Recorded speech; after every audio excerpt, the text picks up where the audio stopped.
जिस दिन हम उसे रेलवे स्टेशन से घर लाए। हमें क्या पता था कि वो बच्चा हमारा पूरा भविष्य बन जाएगा। वो ना कुछ बोलता था, ना नाम बताता था, बस एक टूटे खिलौने को पकड़कर हमारी आंखों में देखता रहता था। और फिर एक दिन पुलिस आ गई। उस बच्चे की सच्चाई सुनकर हमारे पैरों तले जमीन खिसक गई। रेलवे स्टेशन की भीड़ उस दिन कुछ ज्यादा ही थी। श्रेया और विवेक बनारस से लौट रहे थे, अपने रिश्तेदार की शादी से। प्लेटफॉर्म नंबर 4 पर ट्रेन लेट थी। दोनों कुछ बोल नहीं रहे थे, जैसे बोलने के लिए कुछ बचा ही नहीं हो। तभी श्रेया की नजर पड़ी। एक बच्चा फटे हुए कुर्ते में स्टेशन की बेंच के नीचे बैठा था। अकेला, गंदा, लेकिन आंखें बड़ी बड़ी, डर और उम्मीद से भरी। विवेक, वो बच्चा देखो। श्रेया, स्टेशन पर ऐसे बच्चे बहुत मिलते हैं, मत उलझो। लेकिन श्रेया का दिल मान नहीं रहा था। उसकी तरफ कोई नहीं देख रहा, शायद खो गया हो। श्रेया ने पास जाकर पूछा, क्या नाम है तुम्हारा? बच्चे ने सिर्फ सिर हिलाया, पता नहीं। मम्मी पापा कहाँ हैं? पता नहीं। वो कुछ और नहीं बोलता, लेकिन उसकी उंगलियां लगातार एक टूटे हुए खिलौने को घुमा रही थीं। शायद आखिरी चीज जो उसे किसी ने दी थी। ट्रेन आई, भीड़ चली गई। बच्चा वहीं बैठा रहा। विवेक, हम इसे ऐसे कैसे छोड़ दें? क्या करोगी? घर लाओगी इसे? अगर कोई हमें प्लेटफॉर्म पर छोड़ जाए, तो क्या हमें भी किसी ने घर नहीं ले जाना चाहिए? विवेक ने एक गहरी सांस ली। ठीक है, एक रात, लेकिन कल चाइल्ड वेलफेयर सेंटर में रिपोर्ट करना होगा। घर पर रात को बच्चे को नहलाया गया, खाना दिया गया। उसने कुछ नहीं मांगा, सिर्फ एक कोना ढूंढा और लेट गया। श्रेया उसे देखते देखते बोली, इतना छोटा है, लेकिन आंखों में जैसे पूरी जिंदगी देख ली हो इसने। विवेक कुछ नहीं बोला, बस उसकी तरफ देखता रहा, फिर चुपचाप अपने कमरे में चला गया। रात को श्रेया बहुत दिनों बाद मुस्कुराई। पता है, जब मैंने इसे नहलाया, तो वो हौले से मुस्कुराया। मैं माँ जैसी महसूस कर रही थी। विवेक, सिर्फ एक दिन में। सुबह जब श्रेया उठी, बच्चा गायब था। दरवाजा खुला पड़ा था और सिर्फ एक चिट्ठी रखी थी। नहीं, वो बच्चे ने नहीं लिखी थी। चिट्ठी एक पड़ोसी ने रख छोड़ी थी। मैम, जो बच्चा रात को आपके घर के पास मिला था, सुबह मोहल्ले के मंदिर के पास बैठा था, भूखा था। श्रेया दौड़ती है बाहर। श्रेया मंदिर के पास दौड़ी चली जा रही थी। साड़ी की पल्लू हवा में उड़ रही थी। आंखों में चिंता थी, जैसे वो बच्चा उसका कुछ नहीं होकर भी सब कुछ हो। वो मंदिर के बाहर पहुंची और वहीं सीढ़ियों पर वो बच्चा बैठा था। नाक बह रही थी। हाथों में एक सूखी रोटी थी, जिसे शायद किसी श्रद्धालु ने दिया होगा। श्रेया 2 घुटनों पर बैठ गई। मुझे क्यों छोड़कर गया था? बच्चा कुछ नहीं बोला, बस उसकी ओर देखा। वो न तो रोया, न हंसा, बस देखा। उस नजर में कुछ ऐसा था कि श्रेया का दिल फिर से पिघल गया। वो उसका हाथ पकड़कर घर ले आई, और इस बार विवेक ने भी कुछ नहीं कहा। घर का माहौल बदलने लगा था। उस बच्चे ने अब भी अपना नाम नहीं बताया था। वो कभी ज्यादा बोलता नहीं, लेकिन शाम को बैठकर बटन गिनता, कोई पुरानी सी कविता गुनगुनाता, या किताबों के कवर छू छू कर मुस्कुराता। श्रेया हर रोज उसके कपड़े धोती, बाल बनाती और उसे खाने के लिए कहती, और धीरे धीरे उसके अंदर एक अजीब सी माँ बनने लगी थी। बिना डिलीवरी, बिना गोद, बिना जन्म प्रमाण पत्र के। एक दिन वो किचन में खाना बना रही थी, तभी पीछे से बच्चे ने पूछा, मम्मी, हलवा मिलेगा? शब्द सुनकर उसका कलेजा कांप गया। मम्मी, उसने पलटकर देखा। तुमने मुझे क्या कहा?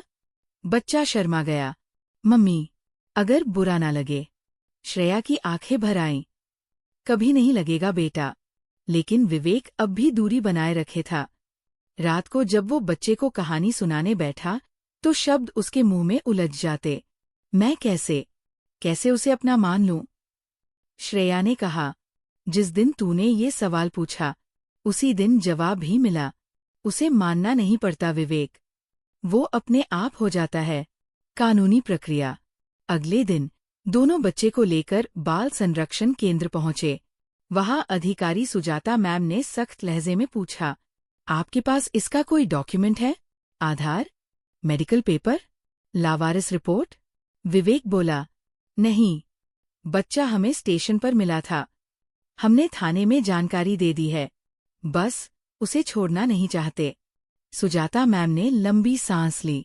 देखिए, कानूनी तौर पर आप इसे रख नहीं सकते जब तक परिवार का कोई पता न लगे या कोर्ट का आदेश न हो। आपको इसे गवर्नमेंट शेल्टर में भेजना होगा। श्रेया की आंखों से आंसू बहने लगे। मैम, वो बच्चा हमारे साथ 2 हफ्ते से है। अब वो मुझे सुबह उठाकर कहता है, मम्मी दूध दो। मैं कैसे उसे शेल्टर में छोड़ दूं? विवेक पहली बार भावुक हुआ। क्या किसी बच्चे को छोड़ने से पहले उसकी आंखों में एक बार देखना जरूरी नहीं है? सुजाता मैम थोड़ी देर चुप रहीं, फिर धीरे से बोली, एक तरीका है, आप फोस्टर केयर के लिए अप्लाई कर सकते हैं। प्रक्रिया लंबी होगी, लेकिन अगर आप सच में माता पिता बनना चाहते हैं तो रास्ता है। विवेक और श्रेया ने एक दूसरे की ओर देखा और फिर दोनों ने सिर हिला दिया। हम तैयार हैं। उस रात पहली बार विवेक उस बच्चे के पास बैठा और खुद कहानी सुनाने लगा। वो बच्चा जो कुछ हफ्ते पहले सड़क पर रोटियां खोजता था, आज सोने से पहले कहानी सुनते सुनते मुस्कुरा रहा था। और उस मुस्कुराहट में शायद विवेक को भी एक टूटी हुई चीज जुड़ती हुई महसूस हुई। 3 हफ्ते बीत चुके थे।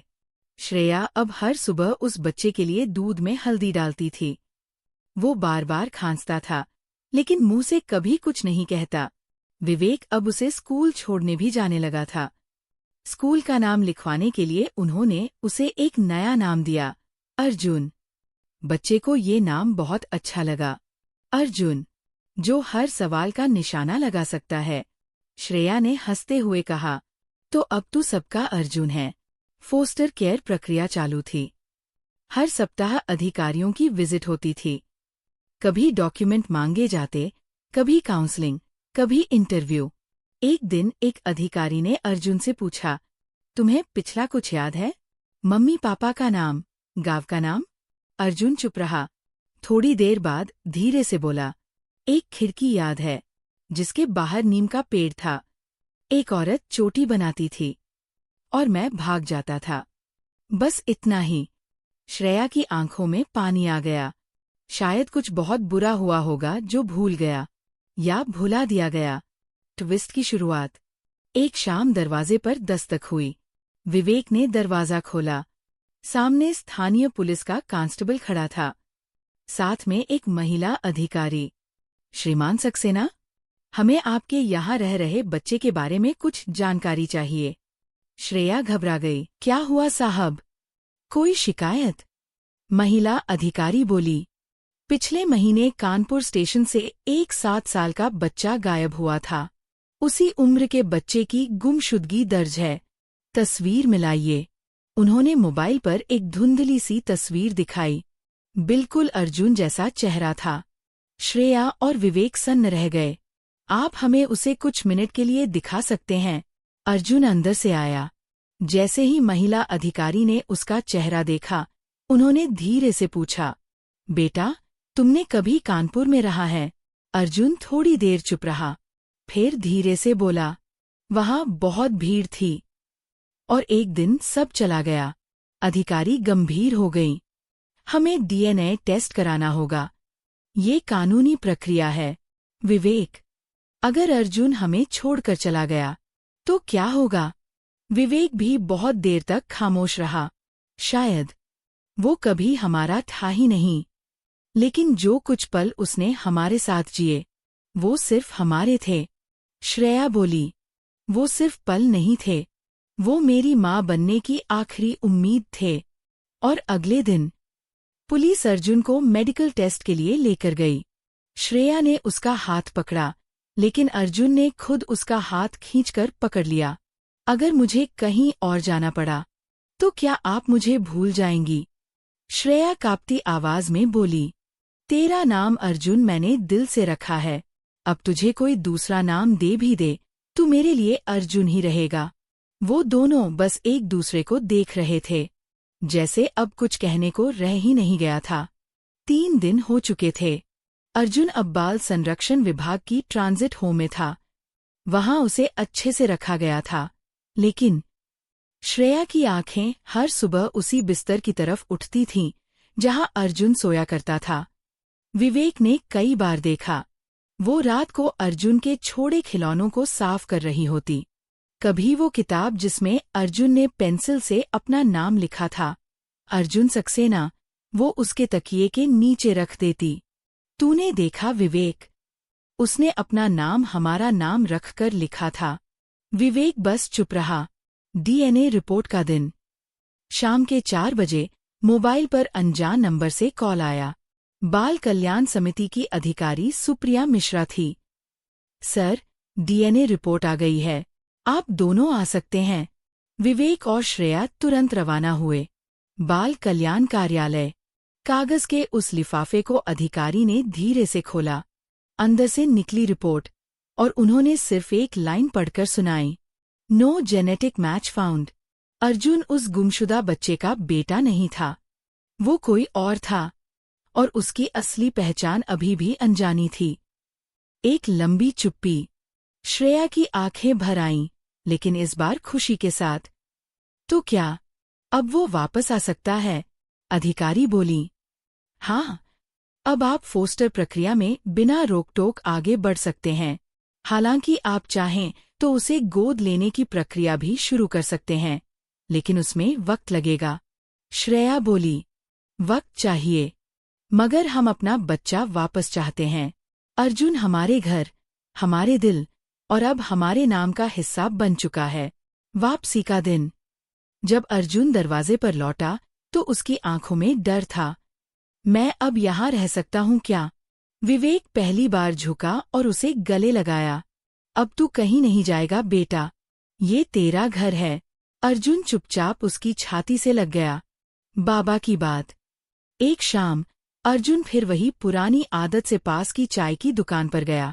वहां बैठा था बाबा रमेश, एक बूढ़ा व्यक्ति जो अक्सर बेसुरी बांसुरी बजाता था और बोलता था, रिश्ते खून से नहीं, देखभाल से बनते हैं, और जो बच्चा रोकर नींद मांगे वो पहले से ही तुम्हारा हो चुका होता है। अर्जुन चुपचाप उसे देखता रहा। बाबा, आपको कैसे पता ये सब? बाबा मुस्कुराए।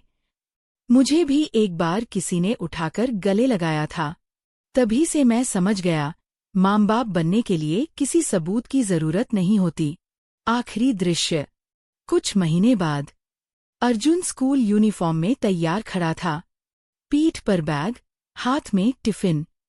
श्रेया ने उसके बाल ठीक किए और पहली बार खुद बोली, बेटा जल्दी स्कूल से आ जाना, आज शाम को गॉडफादर का गाना सुनवाना है न। अर्जुन हंसते हुए दौड़ गया।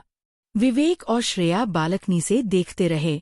एक बच्चा जो कभी स्टेशन पर मिला था, आज उनके घर का किरदार नहीं, परिवार बन चुका था।